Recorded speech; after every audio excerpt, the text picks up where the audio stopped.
어떤 일이나 경중이나 앞뒤가 뒤바뀐 것을 말하는 것입니다. 일의 우선순위가 바뀌어 영광받을 뿐이 영광을 받지 못하고 엉뚱한 사람이 영광을 받는 것을 의미하고 있습니다. 기독교 최대의 명절인 성탄절에도 우리 주일을 살펴보면 주객이 전도되는 현상이 만연해 있음을 알 수 있습니다. 성탄의 주인공은 누구신데?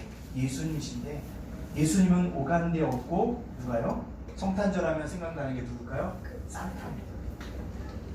성탄절 하면 생각나는 게 무엇입니까? 선물입니다. 또한 뭐라고 얘기하고 있습니까? 루돌프 사슴이라고 얘기하고 있다. 주인공이신 예수님은 없고 누구만요? 누구만 생각하고 있다는 거예요. 다른 것만 생각하고 있다는 거죠. 그래서 성탄절, 메리 크리스마스라는 말을 입에 쓰지 않고 뭘로 쓰려고 합니까? 홀리데이로 쓰려고 합니다. 휴일이라고 쓰려고 해요. 그죠?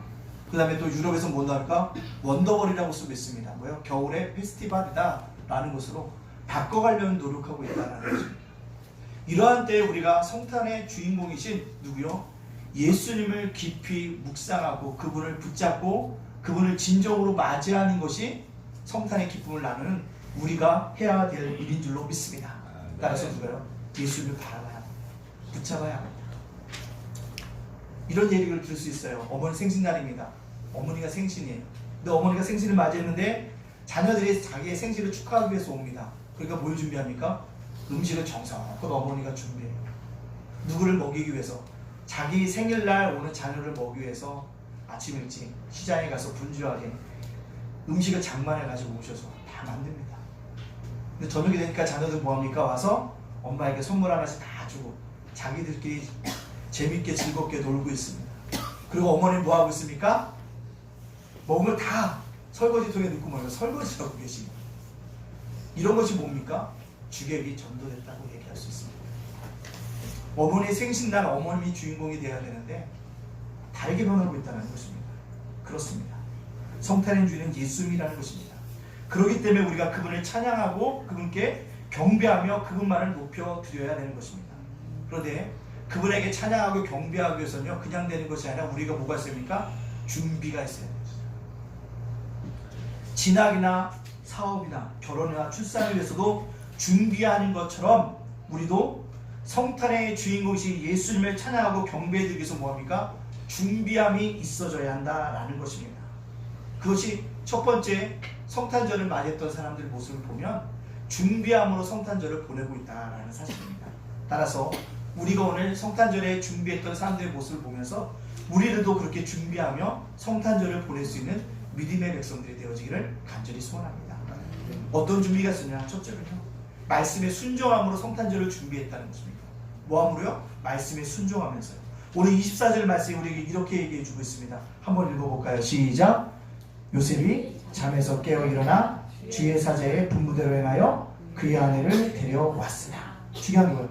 주의 사자의 분부대로 뭐였다? 행하여. 요셉이 정원한 마리아가 있습니다. 근데 마리아가 임신 소식이 들려져요. 가만히 끊고자 합니다. 그때 주의 사자가 나타나서 마리아 데려오기를 두려워하지 말라는 말씀을 주십니다. 그 분부대로 뭐합니까? 순종함으로 마리아를 데려옵니다. 마리아에게도 또한 이런 역사가 일어납니다. 뭐요? 주의 사자가 일어나서입니까? 네가 처녀의 몸이지만 뭐하리라? 임마누엘 대신 예수 그리스도로 뭐하리라? 잉태될 것이다. 성령으로 잉태될 것을 고지하게 되어집니다. 그때 마리아가 뭐라고 고백합니까? 주의 계집종이오니 주의 말씀대로 뭐하리라? 이루어지리이다. 이 고백이 뭡니까? 순종이라는 것입니다. 성탄절 주인공을 이신 예수 그리스도를 맞이하면서 우리가 뭐냐면 이렇게 말씀에 순종함으로 준비하면서 성탄절을 보낼 수 있는 우리 모두가 되어져야 한다라는 것입니다. 순종이라고 얘기하면 순종에 대해서 참 재밌게 이해한 사람이 있는데 그 사람이 누구냐면 키에르 케고르입니다. 그가 뭐라고 얘기했냐? 순종이란 하나님 앞에서 단순해지는 것이다. 뭐라고요? 순종이라는 게 뭐라고 얘기했습니까? 하나님 앞에서 단순해지는 것. 그렇습니다. 이것이 굉장히 의미가 있다고 생각이 들어집니다. 순종이라고 하는 것 말해 볼 수 있지만 하나님 앞에서 우리가 뭐예요? 단순해질 수 있는 것. 그것이라는 것입니다. 근데 말씀을 들면서요, 복잡한 마음이 든다는 거 하는 것은 뭡니까? 사탄이 내 마음속에 뭘 부르면 가라지를 뿌리고 간 것이라는 것입니다. 따라서 성탄의 주인공이신 예수 그리스도를 맞이하는 우리 모두가 순종으로 준비해서 구주의 왕으로, 평강의 왕으로, 이 세상의 왕으로 오신 예수 그리스도를 맞이할 수 있는 우리 온 예단교회 성도들이 되어지기를 간절히 소원합니다. 두 번째는 어떤 준비가 있으면 전하는 사명을 감당함으로 준비했다라는 것입니다. 오늘 21절 말씀입니다. 21절을 잘 보셔야 돼요. 잘 읽습니다. 왜 잘 읽어야 될까요? 여기서 문제가 나올 것 같아요. 괜히 그런 느낌이 듭니다. 모르겠지만 한번 읽겠습니다. 시작. 아들을 낳으니 이름을 예수라 하라. 이는 그가 자기 백성을 그들의 죄에서 구원할 자이심이라 하리라. 아멘. 자기 죄에서 뭐 한다고요? 구원한다는 거죠. 그렇습니다. 예수님이 오신 목적은 분명합니다.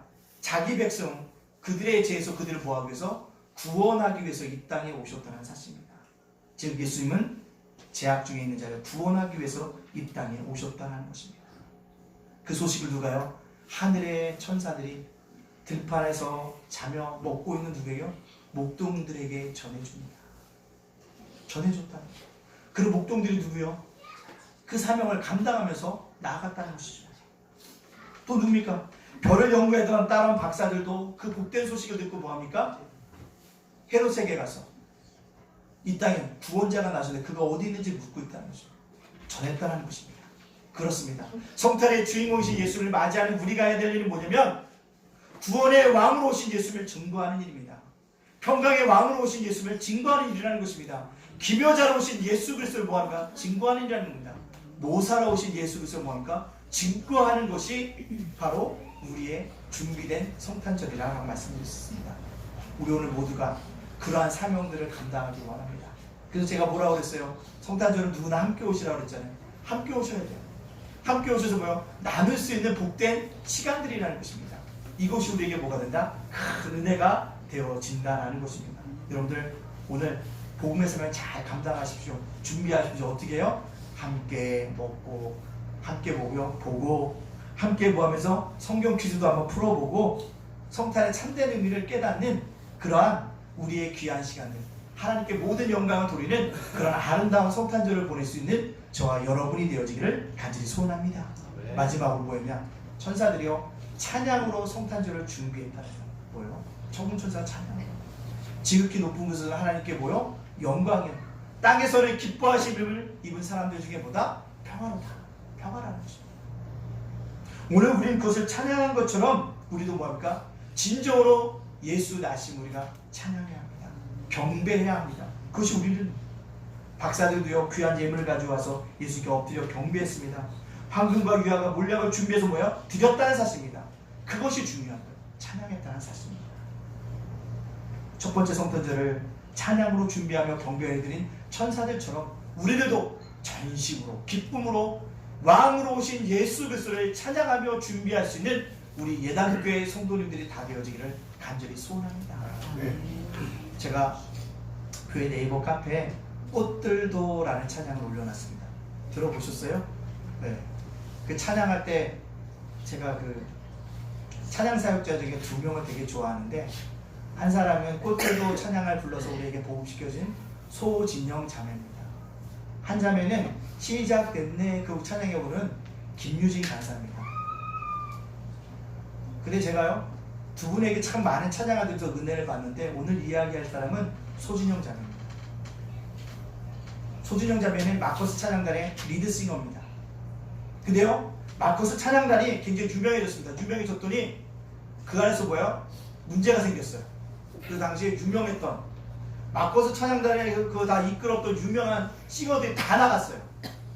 다 나갔어요. 다 나갔는데 남은 한 명 있었습니다. 그 자매가 누굽니까? 소진영 자매입니다. 엘토파트를 불러라. 엘토입니다. 고음 불가. 고음이 안 올라가요. 소프라노가 안 돼요.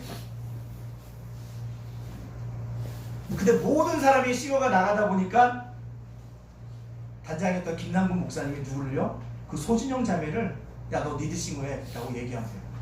근데 이 자매가 너무 두려운 거예요. 찬양을 잘하지는 못해요.